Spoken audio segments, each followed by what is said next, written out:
Okay, well, we're dead on the hour.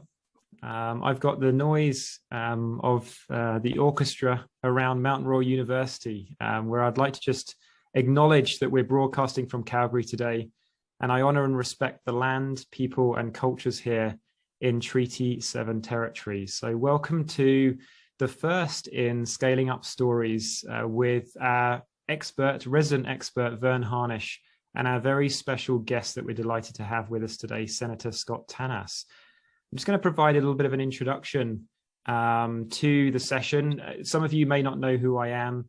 My name is Simon Raby, and I am the founder of the Growth Catalyst program, but also your host today for Scaling Up Speakers. We will be having a series over the next 2.5 years where we'll bring individuals like Scott from a diverse range of backgrounds, diversity in geographical locations, and also growth paths and trajectories to really help and understand and have them share their experience of growth and what has happened, how they've achieved it, and really what they've done to move those blockers out of the way. So we're excited to delve into Scott's story today.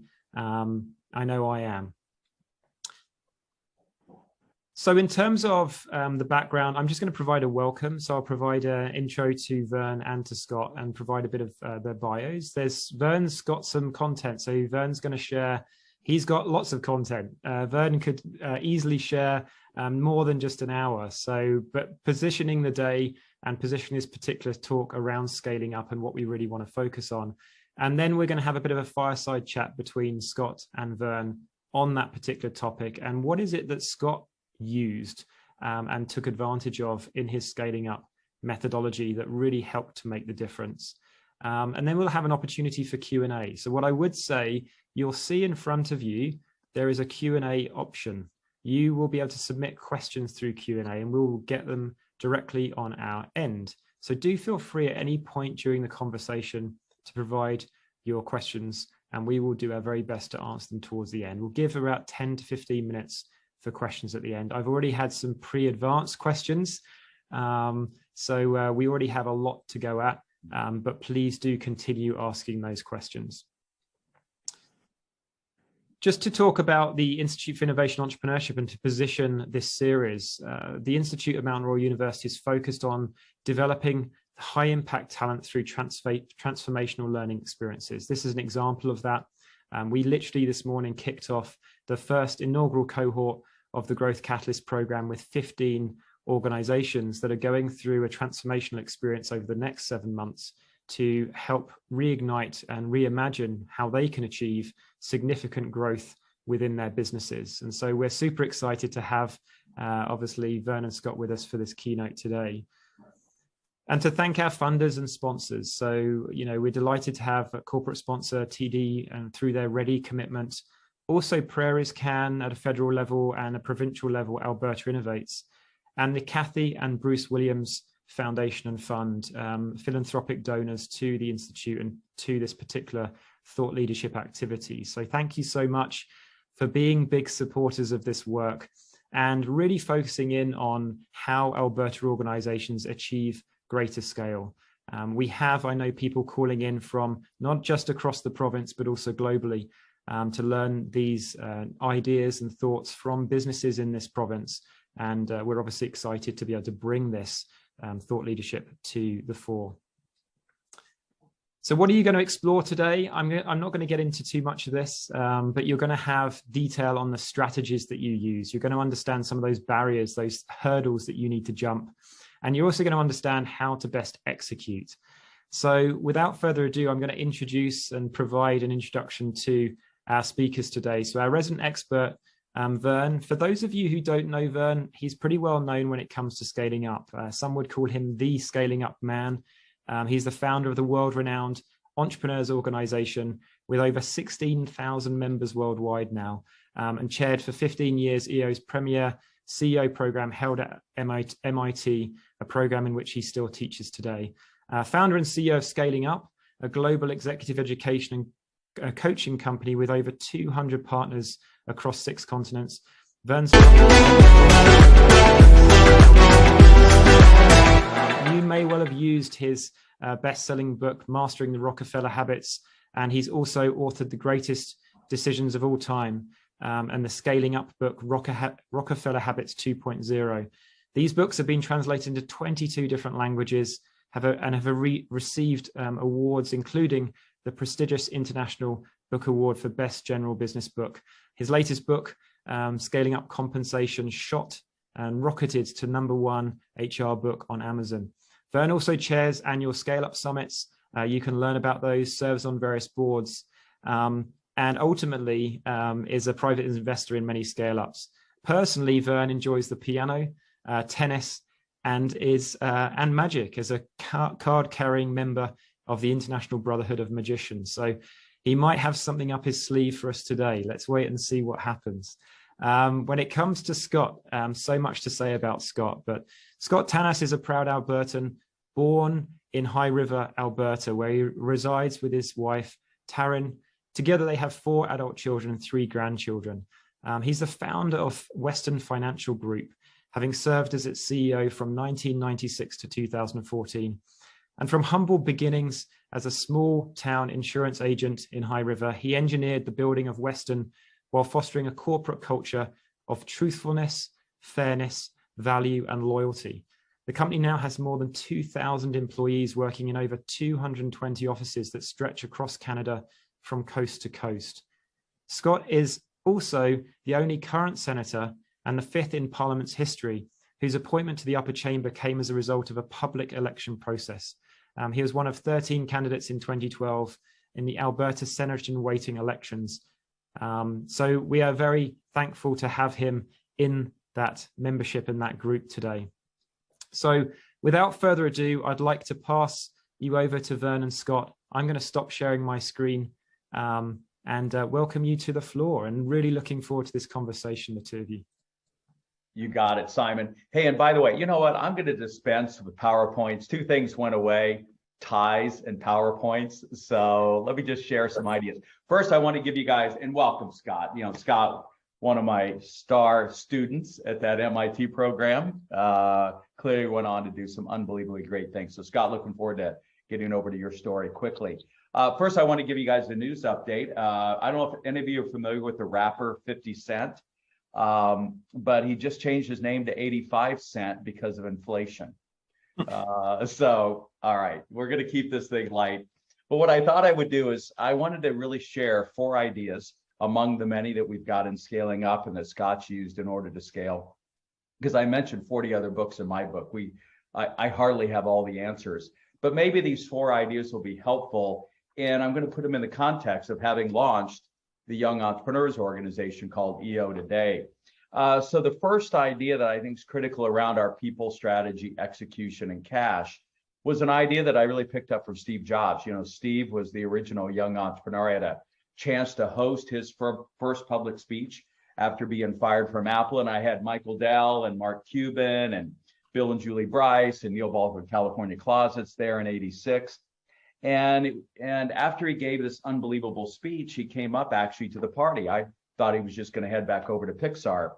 And I noticed him standing alone in the corner, and it dawned on me, a friend of mine's idea that it's okay to be independent, but no reason to be alone. And that was really the night that I launched YEO. It kind of reminded me of that African proverb: if you want to go fast, go alone, but if you want to go far, go together. And look, none of us can really scale without doing it through people and those that we've had a chance to pull into our influence in order to move forward. So when I decided to launch YEO, I thought, well, you know, the guy that helped Steve was a gentleman named Regis McKenna. And one of the top 3 barriers to growth, the first being leadership, really what's between your ears. Do you have what it takes? Number 2, can you scale your infrastructure? Look at the number of offices that Scott's got, and that gets exponentially more difficult as you add people and offices.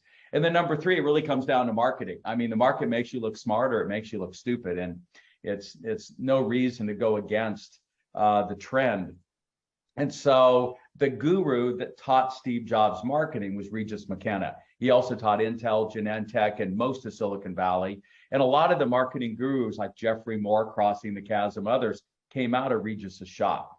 And so I just cold called Regis and said, hey, would you give me a hand? in scaling up the world's largest entrepreneur organization? He crazily said yes. I'm his only free client he's ever had in history. He said, all right, I'm going to teach you the two things that I taught Steve. I'm like, all right, I'm ready.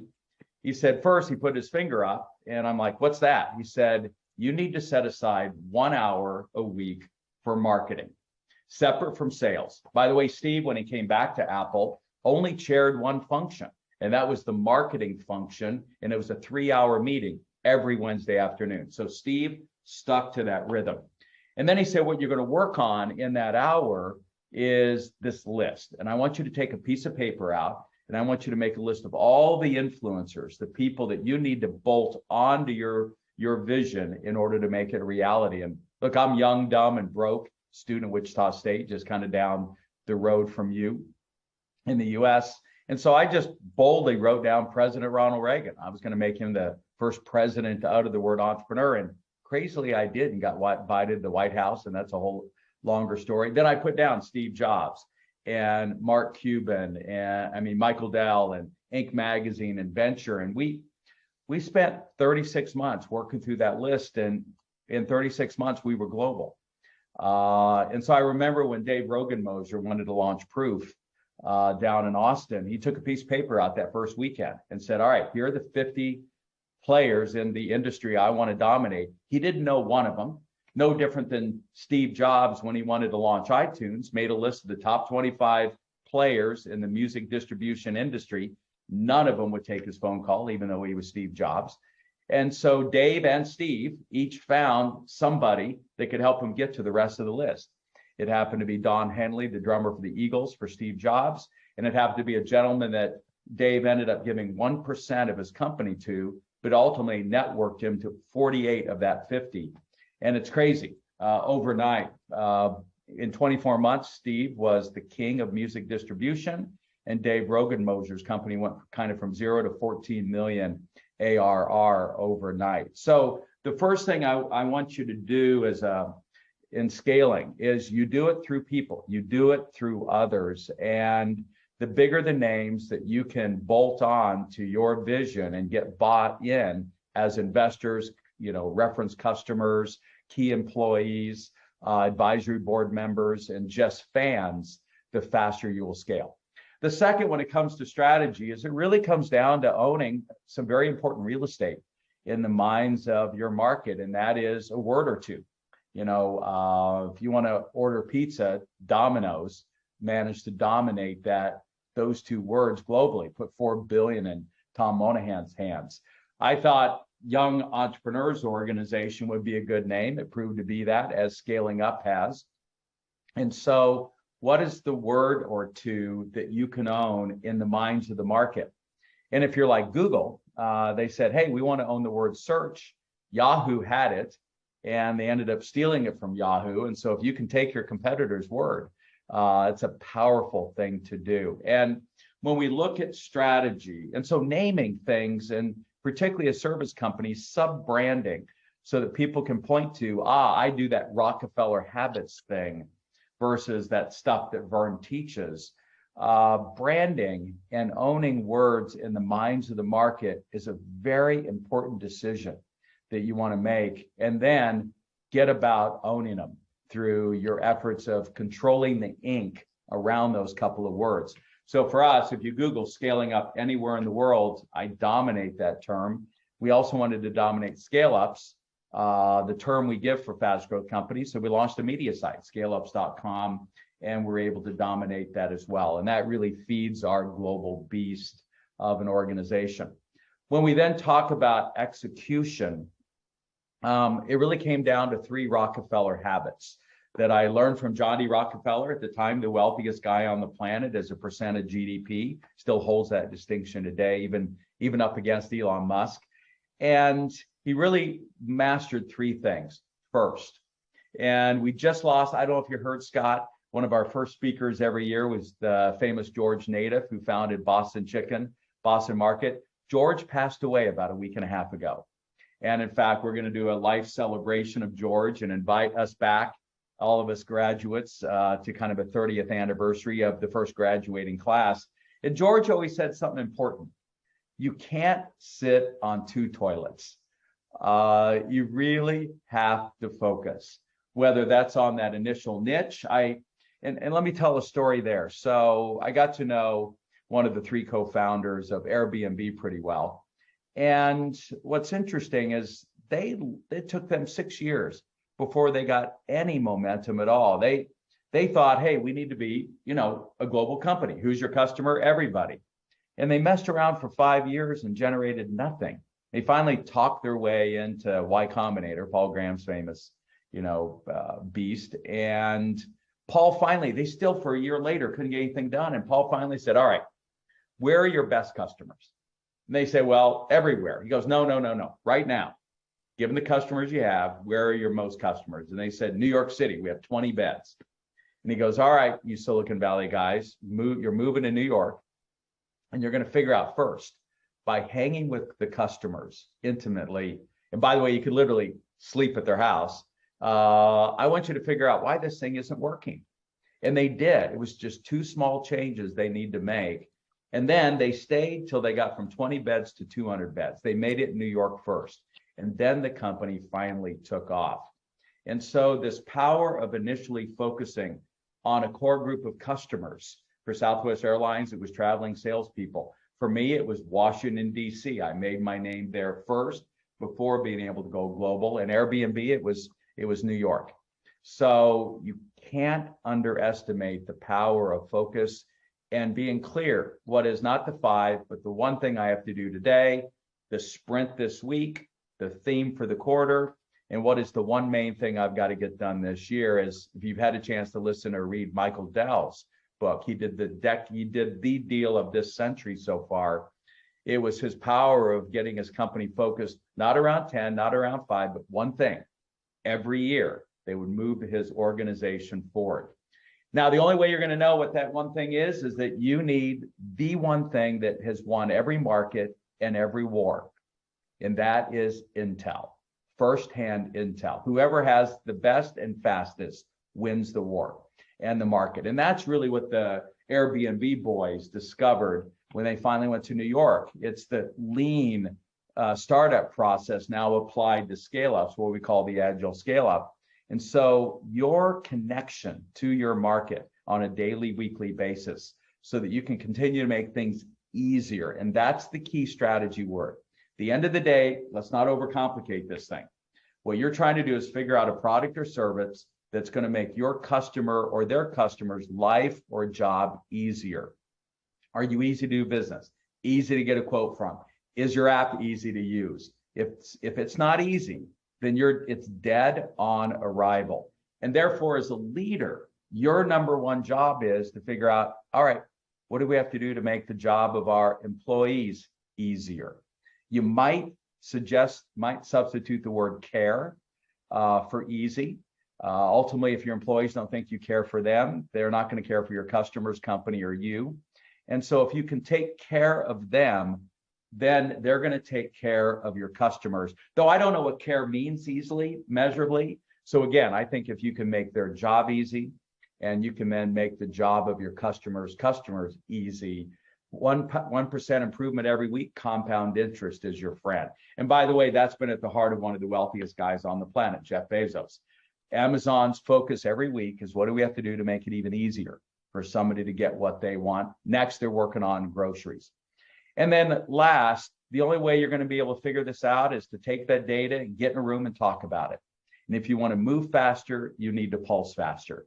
And so we're known for this day, week, month, quarter, annual rhythm of communication that if you do it right, will actually save you massive amounts of time and headache. And then when it comes to cash, the key, don't run out. The last thing you want to do is grow broke. And we have a lot of clients early on that are growing broke. And you can get by with decent people, decent strategy, decent execution, but not a day without cash. So in summary, you need to get anything done, take a piece of paper out and make a list. Number 2, when it comes to strategy, your job's to figure out how to make things easy. And the only way to do that is for you to have firsthand intel from customers and employees. And if you can make things 1% easier every week, compound interest is your friend. But it requires, from an execution standpoint, absolute focus. So setting priorities today, the sprint this week, quarter, annually, driving those decisions based on firsthand data, and then getting in a room and talking about it and addressing the number one challenge when you get at least two people in anything. That is communication. Anyone who's married or in a relationship understands that. And then let me be serious for a moment on the cash side. We're big fans of John Mullins at London Business School, who wrote a book called First Getting to Plan B. Sometimes you got to get to Plan J. And he wrote a book called The Customer Funded Business. At the end of the day, your cheapest money is from your customers. And the guy that's going to be the front endorsement of the new revised copy of my book, another student of ours, is Scott Fuqua. Many of you might know, a company called Atlassian.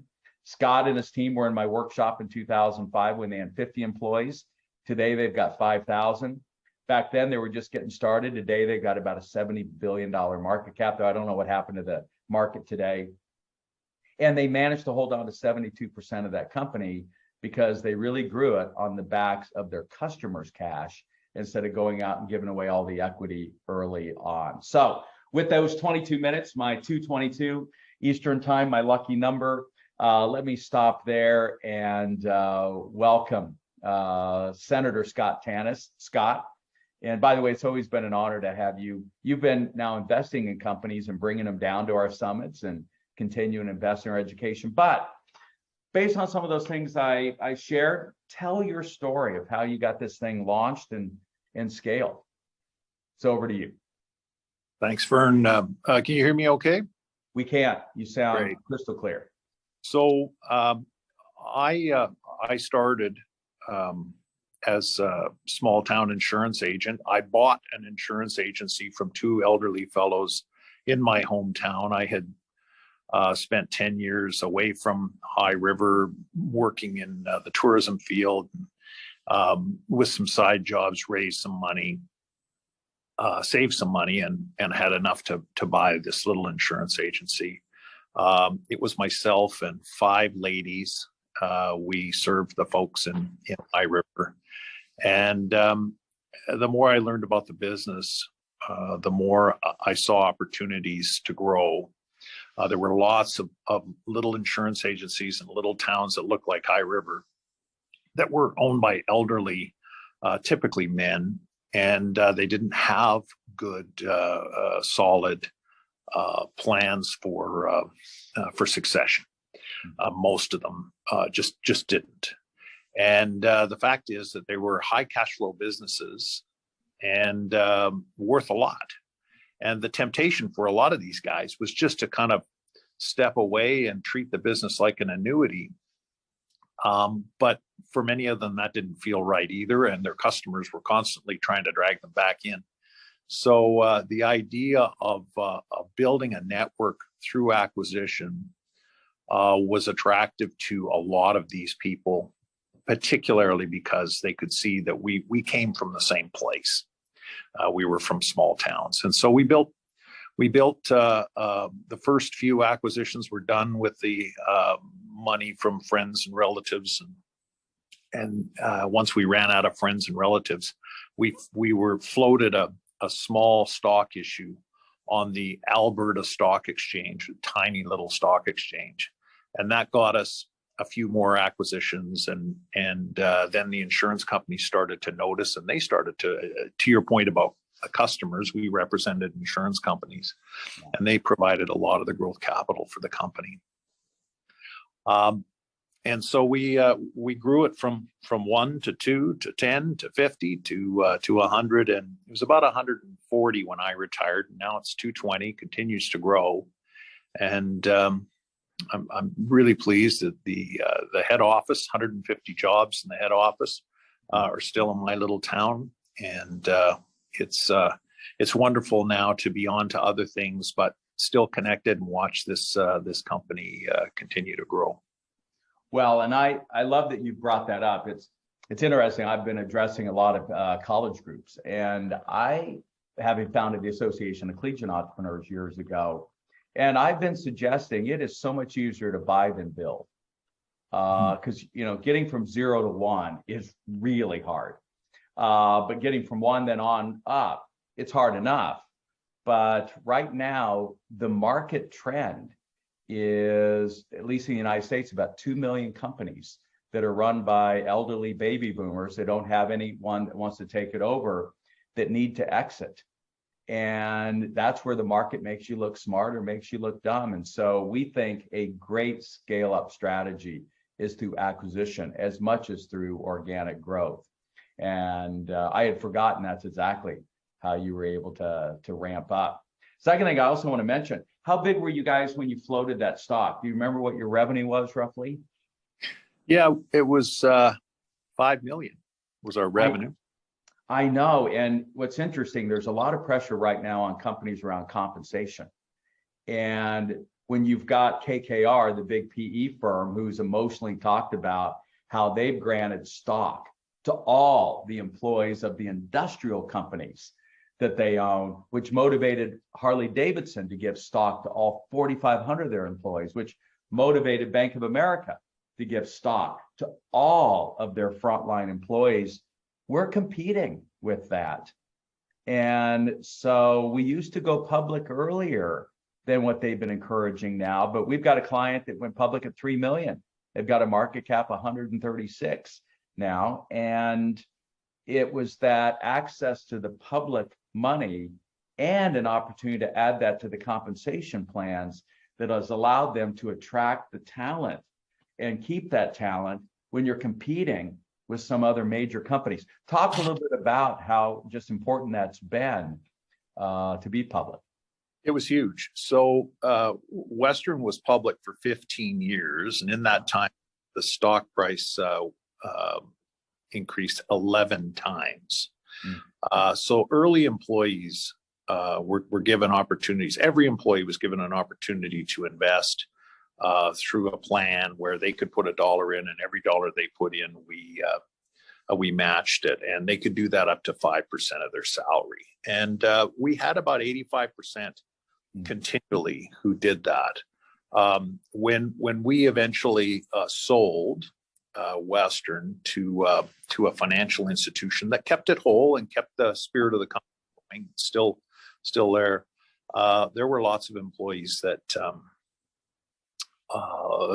bought houses and paid for college educations and so on with the proceeds from their stock plans. And then the large company, interestingly, that bought us, Desjardins Financial, later Wawanesa Financial, they provided a replacement plan and did it all over again. It is extremely important to not everybody, but to a significant chunk of great employees. They want to own a piece of it. They want to feel like they are building something that is in part theirs, that they've had a hand in it, and that they're recognized as an owner, and they can recognize themselves as an owner. It's a big part of getting out of bed for a lot of people.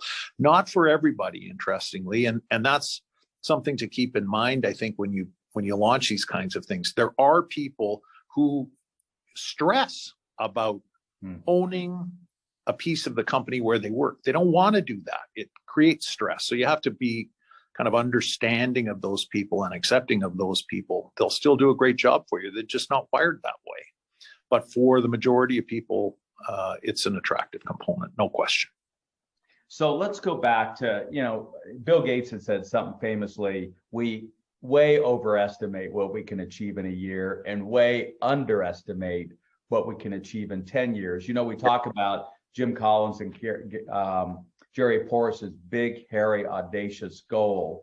And in the new revision of my book, we talk about the most important, I think for an entrepreneur is to be ambitious and to set those big goals that crazily, in the stories I outlined, people thought there was no way they were going to achieve them, and often beat it by a year or two over a decade. Did you ever think Western Financial Group would be as big as it became? How did you set those bigger goals? Talk a little bit about that. So I initially, when I saw the opportunity, I thought, I could probably assemble a nice little Southern Alberta small town network, maybe 10 stores. And we got there really fast. So I set another goal of 50 stores, and that took about 3 years. And then we set a goal of 150 stores. Okay. Set it out 10 years, and it took us that long. And you know, it was at one of your sessions, Verne, where we had the guy from Subway. I can't remember his name. I'm embarrassed. Yeah, Fred DeLuca. Fred DeLuca. Yeah. And Fred came and talked about how this was a thing that he did. You know, 100 stores, 1,000 stores, 5,000 stores, and his staff would nearly collapse when he would announce what the next goal was. But it worked for him. It gave him something that he could, I think he said it helped him frame his mind for what was important for him to be involved in and not to be involved in as he navigated towards that North Star, right? Yes. Now, obviously, attracting and retaining talents become a huge issue for companies, all over the world. Any things that you picked up there in terms of making sure that you were able to take care of and retain your talent? Well, because we started as a rural, small town insurance agency, and with those kind of customers, and we kept to that for the first 100 stores. We were not in any major metropolitan center. We were only in smaller communities. Like Walmart. That's how Walmart started. Exactly. And that they were a big inspiration for me, listening to how you could become the biggest without ever setting foot in a major center. And we did that as well. But what that allowed us to do, same kind of people, same community, we actually identified that we had a very strong culture. It didn't take much for, there wasn't a lot of change in our employees' life, and our priorities were their priorities. Our values were their values. So we had a strong culture that just kept growing with size. And this idea that we needed to, I had a situation where I met an employee when we had about 50 employees. I met an employee that I had met before. I'd forgotten I'd met them. And I went away I was so embarrassed. I went away from that and I thought, my God, I'm actually not going to know everybody. Mm-hmm. I could tell we were on our way to hundreds. I knew we were of employees, turned out to be thousands. But at that moment, I knew that we were going to have to find ways to really talk about what our culture was, identify it, be clear, make sure that it was what everybody felt it was. And Verne, you remember you came up and helped me with this because I felt it was a real issue. I wasn't going to be able to know everybody. I wasn't going to do all the hiring and firing. I wasn't going to be able to every day inspire people. It was going to have to be the culture and everybody. And you talked about in one of your sessions, building a culture is important because it helps you attract people that are like you and repel people that aren't like you. And in that, you get the momentum, the business momentum that you need. And you also get the right kind of candor from your employees as well. So this idea of culture and making sure that you are guarding it, fostering it, nurturing it, I think is really important. One of the a piece of advice that I remember getting was around boot camp. If you are growing quickly, you're bringing lots of people in, make sure that they all have a chance to meet you and hear about the aims and goals that you have for the company and the values that are expressed by the employees in there. Learn it from you, not from the office cynic. And because there will always be office cynics, there will always be, production line cynics, etc. They're there. You're always going to have them. Let them learn it from you. See that you are authentic and earnest, and that will help protect the culture. So we did that. I met every one of the employees that ever worked for the company. They came to High River. They heard our story. They spent time with me and with the others. And that was a really, really important thing, was to have a real culture that you guarded. Let me reflect on that a little bit and share some other stories. So, that was the thing that Scott Fuqua also did at about 50 employees when he came to the workshop. And I want to emphasize this point. When you hit that point where you don't know everyone's name anymore, that's when you got to start codifying this stuff and putting systems and processes in place, or the culture will start to leak. And so at about 50 employees, Scott felt it at Atlassian. And that's when they did the Jim Collins Mars Mission discovery. Your core values are not a nice to have or wish list. It's a real discovery of what you've created up to that point. And when I hosted Scott just before the pandemic out in Vegas, he spoke to a group of our folks. He said, look, a lot's changed from 50 to 5,000 employees, from your 50 to 2,000. But what hasn't changed are their 5 core values. And it actually sits right on their recruiting page. I encourage people to go out to Atlassian core values and see their video, their 5 values, and that it's on the recruiting page. And let me give an analogy for everybody. I want you to pretend like you've got a bunch of young children that you're responsible for taking care of, and they're on a playground, and that playground's bordered by a bunch of really busy streets, and there's no fences. Where are the children going to play? Well, you're going to have them huddle right to the center. They can't even wander off for a moment, and you can't look away for a moment, or the disaster is going to occur. But if you put up the fences, people can play right to the edge, and you can go grab a cup of coffee. And that's one of the roles of the core values. They sit there and serve as fences, boundaries. People want those. Children want those. So they're free to make decisions so long as they stay within these rules of the game that you've set. And it wouldn't be a sport if there weren't rules. And so that's really the role that the core values play, and they're so critical. And then last, I want to underpin, I remember hosting, I think, Scott, one of the founders of Sapient. There was Jerry Greenberg. And he'd come every year. And I remember him talking about their boot camp. And about 70 employees, things were leaking. And that's when they put together a 5-day where they had people do projects, kind of the terrible, hell week, if you would. And they'd reinforce one core value a day over their 5 days. So they understood the Sapient way that we do work around here. And it proved to be kind of a final filter of whether they had hired the right person or not through that process. And that way, when they went into the field, they were battle ready. And the field and the cynics, like you said, weren't the ones training them. So I think, and one thing I want to warn you, when Sapient made an acquisition, they thought, well, to integrate that acquisition, we ought to change a couple of our core values. That essentially killed the company. And you guys can read about when they really tanked and they went back to their core. So there's no such thing as a merger.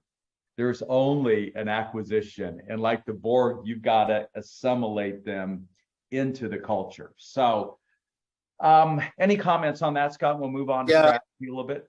Absolutely. And it's so critical. The culture that is created at a fast growing company, people that are attracted there, if you really are sustainable, there is a culture there. And it won't be your marketing department that will be able to identify the culture. It is picking your 5 best people, listing their attributes, and then finding the common themes amongst those attributes and boiling it down to 4 or 5 principles that values and principles that those people display that make the company great. That if you had 100 of those people, you could take over. It has to be authentic. And the Western Financial Group guiding principles have not changed in 20 plus years. And they should never change. And if they do, and man, we had all kinds of fights with the marketing department that kept wanting to reword everything. And when I was there, everyone was vetoed. And when I left, I said to the CEO, make sure you have the veto on the guiding principles. Not one word changes unless you say it changes. And he's carried that on, and he passed that message to the next CEO as well. So that is just critically important. It can't be fake. It has to pass, as Verne used to call it, the snicker test. You say it out loud in front of employees and watch for eyes rolling and people with their hands over their mouth because they can't help but giggle. If you've got that going on, then you are not having an authentic description of what the culture is. So let's get over to strategy. And Michael Porter, I think, nailed it when he said, look, you don't have a strategy if what you do is the same as everyone else. You do have to be different. But if you price the same way as everyone else, you're not different. You hire folks, you're not different. You deliver the product or service in roughly the same way everyone else does, you're not different.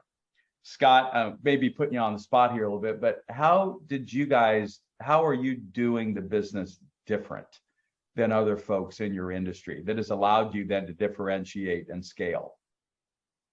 Well, as I mentioned, it started with just the simplicity of the same customers in the same towns and the same employees as was in the first store in High River. That allowed us, gave us a lot of room to kind of knit together some size so that we could bring some customer service enhancements forward in time, because our business very staid. It's very similar no matter where you go. We're all selling the same insurance company's products. But at about 20 employees, we developed a customer service pledge, and we did it based on what we actually interviewed customers in focus groups, not us, but we hired a company to do it. And they asked what they thought we were doing. And it was eye-opening what the customers believed that our company was doing for them. We weren't living up to anything like that. But so we said, man, we've got to bring some processes so that we can actually speak back to the customers and say, all the things you thought we were doing, we are, in fact. Nobody else is, just us. And it was a fairness guarantee around claims. If you had a claim, they all thought we did something. We didn't do anything unless somebody complained. So we came with a claims plan, and we came with what was then called the fairness guarantee. And we also made a bunch of promises, essentially to do the job that customers thought the entire industry was doing, but nobody was doing. It was just advertising that had convinced people that's what we did. So it was, for us, it was just fundamentals and actually executing on them. Well, and that's still the case. You act like that, Scott, but you absolutely are right. You went after a different niche, the small town. You were able to hire a different kind of person. And then you nailed the 3 brand promises. You figured out what it is that we need to promise with a guarantee, which is all part of our 7 strata of strategy, and that you gave it a name, the fairness guarantee. I remember Naomi Simpson when she launched Red Balloon. They'll do about $250 million next year. She said, I think I know why customers are buying from us, but they weren't until she went out and talked to the customers. And she found out that everything she thought they wanted, what they really was, they didn't want to pay any more buying an experience voucher through her than someone else. And so she made a pricing guarantee. It wasn't low price, but it was a pricing guarantee. And then she cleverly named it a pleasure guarantee. And that got her all kinds of free publicity, that like big ass fans has gotten, because they've been much cleverer in the name of their company and their fans. And so I think people way underestimate, first, the fact that you created this sub brand, this fairness guarantee. And it reminds me of Loblaws. When I was leading the top 40 under 40 program for many years there in Canada, we had a chance to host the gentleman who really turned Loblaws around. And I remember him talking about how critical, and they won all kinds of awards for it, was their presidential choice brand. And the fact that most generics of supermarket chains is considered a low price, an inferior product.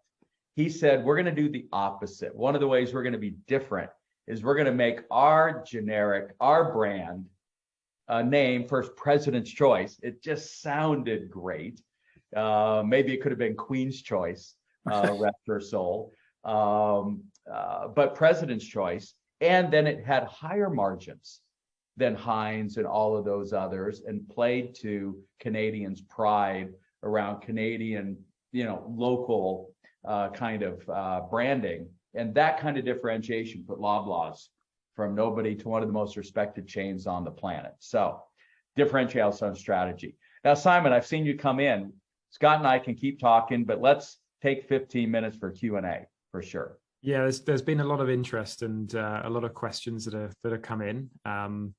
One of the there's two questions which are kind of related. So Scott, if you could provide your practical and sort of perspective on this, but then Verne, you back it up with what you've also seen across the sectors. So one part of this question is around this transition from being this technical functional specialist as a leader, that when you start the business, you're passionate about the product or service, but you then have to move and shift and transition your leadership style to become a more strategic leader. So how do you do that, and how do you put the team in underneath you? And then the second part to that question is, it's really about the talent that you recruit into the organization. So do you hire from within? Do you focus on that and try your best to promote people from within? Or do you go and get executives that have been in other organizations and had those other experiences? So as you're building that team, how are you building that team? So I think there's two prongs really to it, but yeah, interested to hear your perspectives. So for me, it's critical, and I've seen, I've both invested in and witnessed, just as an outsider, what happens when you can't, as the leader, make the shift, and instead decide you're going to work 12 hours a day and then 18 hours a day, and eventually you run out of hours in the day, and your growth stalls, and your people, who are also trying to keep up with you, fade away. So it is critically important that you recognize when it is time for you to change. And it's a signal for those around you that they've also got to change and delegate downward, etc. I don't know why or how I sensed it, but I did. And I also had good candor with the people around me. So, and we spent lots of time together. We had lunch together. We had time for discussion, so that a lot of the messages that would have been jarring to me in a formal meeting would come in different ways. Sometimes it would be a little jibe or a joke or whatever about something I had missed, that was a signal to me that it was time for me to step back and say, okay, we're hitting a wall, we're approaching a wall. How do we, reorganize? And for me, it was mostly just me. How do I reorganize? How do I delegate? How do we expand my direct reports, so that we can go to the next level and keep growing? That was something that preoccupied me a lot. And, as you grow, you have to do that. There's no question. In terms of people, we always tried to promote from within. That for the culture, that was the best thing. And at the executive level, if we couldn't, I would find somebody in another organization that I really liked, and I would promote them up. So I didn't take somebody who was a vice president at a competitor or somewhere else that I had met and make them a vice president in mine. I took somebody who was a manager and promoted them to a vice president, so that they weren't bringing something where they felt they had all the answers, and they were just switching companies to deliver the same experience. Everybody was striving up. So that was something that we did. Let me build on that, and it's the thing that's impressed me with Mark Andreessen and Ben Horowitz at Andreessen Horowitz, that they realized it was more important to train, to teach entrepreneurs to become CEOs than bring in an outsider, because you can't replicate that entrepreneurial spirit. So that's why we called the first barrier leadership development. Look, you guys have to know, Scott spent lots of time and money going to programs to learn to be a leader, starting with one of the first Canadians at that M.I.T program that I founded, and it was 3 years for him to come back, and he's continued to be. We know leaders are readers, leaders are learners, and if you don't have that learn-it-all culture like they've pivoted to at Microsoft, if it's a know-it-all culture, you're going to be in trouble. So first, you need to have a learn-it-all mindset. The second is, and the way you make the transition, Scott really alluded to it, is strangely enough, you stop saying yes and you start saying no more. So in the early days, man, you'll say yes to any meeting, yes to any opportunity, yes to anybody who will work for you, and you will answer everyone's question. And you need to, because you've got some of the answers. But when you cross that chasm and you're ready now to scale, you actually have to start saying no to meetings, to opportunities. You've got to pick who you hire. And more importantly, stop answering people's questions. Because if you do, they're going to keep asking you. And so you basically have to make a switch from having the answers to having great questions. And we know that asking a great question requires a tremendous amount of intelligence and insight. And Scott, I know as a senator, that's really one of the key things that you use as a way to influence direction, is through a well-stated question as much as a hot, strong argument. And that's the transition that you have to make from entrepreneur to CEO. Fantastic.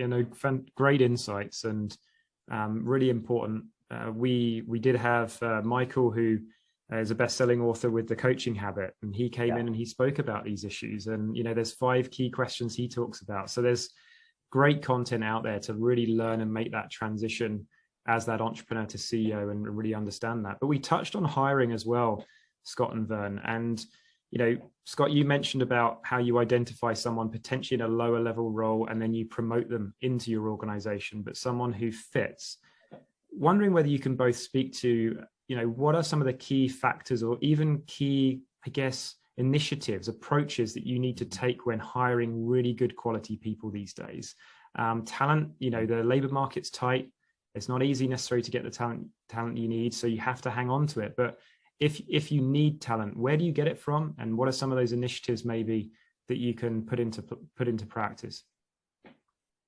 Well, I mean, for us, it was the best recruiters were employees, existing employees, and providing an incentive for them to actually think about people that might fit in the company was, and it was easier for us. I mean, if you live in a small town, most people who live in cities wouldn't understand how many people you actually know. Thousands of people. You know thousands of people when you live in a small town, and because you know everybody, and it's so it's easier to recruit. We always found it was easier to recruit by providing an incentive for employees to think about people and invite people. Not everybody can do that. So, well, I want to build on that, Scott. Again, you nailed it. The research is very clear. The number one source for talent is referrals from your best employees. Your A-player employees are going to know other A players. Here's the twist I want to give to it that also builds on what Scott said. It's important for you early on to identify a consistent fishing hole from which you can fish. For Scott, he was fishing in small towns versus in the big cities, which was different than everybody else. When Michael Dell launched Dell, there was no talent for what he wanted to do in Austin, Texas. So he had read that Kodak was letting people go in Rochester, New York, and he just parked a couple of people up there and got his first employees from there. His leadership, he said, I need good engineers with business degrees. Now, University of Austin, Texas Austin has that, but he said the best are M.I.T. Now, he's trying to compete with major companies. He literally got to know the professors. He would go up there on campus. He would beg the professors to say, let me have a shot at one of your best, and let me see if I can convince them to come to Austin. Now, here's the key. Once you've been fishing from a certain fishing hole, we have another client that it's the athletic department at the University of Michigan. He knows that student athletes have already learned how to deal with failure and all of this other stuff. Once you get one or two successful people from that organization, from MIT, from Kodak, from University of Michigan. I fished at Honeywell, and all my team today is from Marriott. They then are going to know the other great people in that fishing hole, and they're going to recruit them in for you. So I want to find a fishing hole, and then Scott, I don't know what your referral bonus was. It's typically been like $500. We've been really encouraging it to be 5,000. Yeah, ours was 1,000 a long time ago. Yeah. And then what you do is you pay about 10% of it when they're hired, 40% of it at 6 months, and the other 50% at a year. You want people cheering on people to stay that first critical year in order to maintain them. Last thing I'll mention, you really want to hire based on 4 criteria. First, will. The will to succeed, the will to learn. And by the way, you can't train that. So you'd better be looking for it, which is thus student athletes or MIT grads or the like. Number 2, they fit your culture. Number 3, they can get results. And last is skill, because skill is changing so much anyway. And if they've got the will, they match your values, and they've gotten results before, they're going to figure it out. Yet your job description is really emphasizing just skill. So we're big on the job scorecard, the top grading, and I know, Scott, you guys were involved with that as well. I know we only have a few minutes and some more questions, so let you move on. Yeah, just one question, I guess, to finish things off. This morning, we kicked off the Growth Catalyst program, and that's going to be a transformational learning experience for those 15 companies currently enrolled to the cohort. They come in teams, so 3 to 5 people are coming to that program. And Verne, you've run those programs. Scott, you've obviously come to those programs. Scott, if you were to start with just one lesson from both of you of what you believe that CEOs, entrepreneurs, and those leaders coming to a program of that nature, what lesson would you say that they need to learn in entry to that program, or what's that one nugget that you would tell them on before they come to their first proper day in person? I got to say, and this is something that I've come through observation.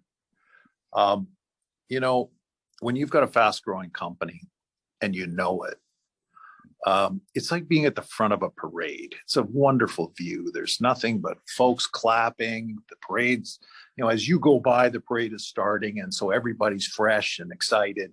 And it feels really good to be at the front of the parade. But people at the front of the parade don't know what problems are going on behind them if they spend too much time up front. And so we had a saying, and that was every once in a while we had to stop, turn around, and face our problems and fix them. Because in fast-growing companies, there is nothing that will take you into the ditch faster and into oblivion faster than thinking that growth is everything and that your problems can be fixed down the road. You need to constantly be thinking about fixing your problems, and you have to find a way to make yourself vulnerable to everybody so that they can tell you what the real problems are. And that to me was the single most important lesson that I learned in observing others who flamed out beside us. We all had the same opportunities. We all had rocket ships that we were riding, and those that carried on. There is no other lesson that I think is more important than that, and it's not one. It's one that only comes from within each one of you. And Simon, to build on what Scott said, the big revelation for us is that MIT program, we only had the CEO. And they would run back and they'd hit this wall called the rest of their team. And they're like, oh my gosh, she's been one of those crazy things. Maybe give it 2 weeks, this too shall pass. The fact that you've got the team coming so they can all hear it together. And then I want to underpin what Scott said. And you've got a culture where people can face the brutal facts. One of the challenges is when you're a smaller company, you're friends and you don't want to tell each other the truth. You're afraid you're going to hurt folks' feelings and damage friendships. But it's hiding the brutal facts is what gets you in trouble. And so you've got to make sure that you've got a strong, healthy team, as Pat Lencioni calls it, so that you can deal with these challenges in a proper way and not damage the relationships along, because you're going to have the messes. Fantastic. Well, we've come to the end of our time. So just to thank you both very much with sharing those insights today with obviously our audience here. We will be packaging up this information as well. We will write a blog and we'll share that with these insights as well going forward. But just to give thanks again to our sponsors, obviously TD Ready Commitment, Prairies Can, Alberta Innovates, and Kathy and Bruce Williams Family Foundation Innovation Entrepreneurship Fund here. If you're interested in these future programs, Growth Catalyst, come to Growth Catalyst, go to the website. Applications for our next cohort are going to close on November 7th. So you've got time to get your application in, or tell an organization and a leader you know that they should come and learn more. When it comes to these speaker series, we're going to have more speakers in the future. We're going to have more CEOs like Scott sharing their expertise every 3 to 4 months as the programs start. Verne will rejoin us to share his expertise as well.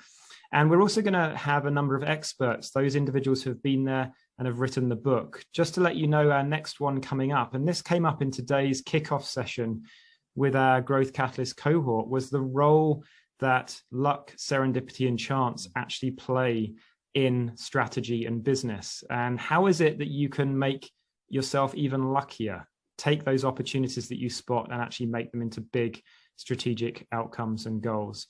And so Christian Bush will be joining us. He's recently written a book called The Serendipity Mindset. So look forward to you joining us on November 22nd. Thank you again to our panelists, Senator Scott Tannas and Verne Harnish, and look forward to speaking again soon.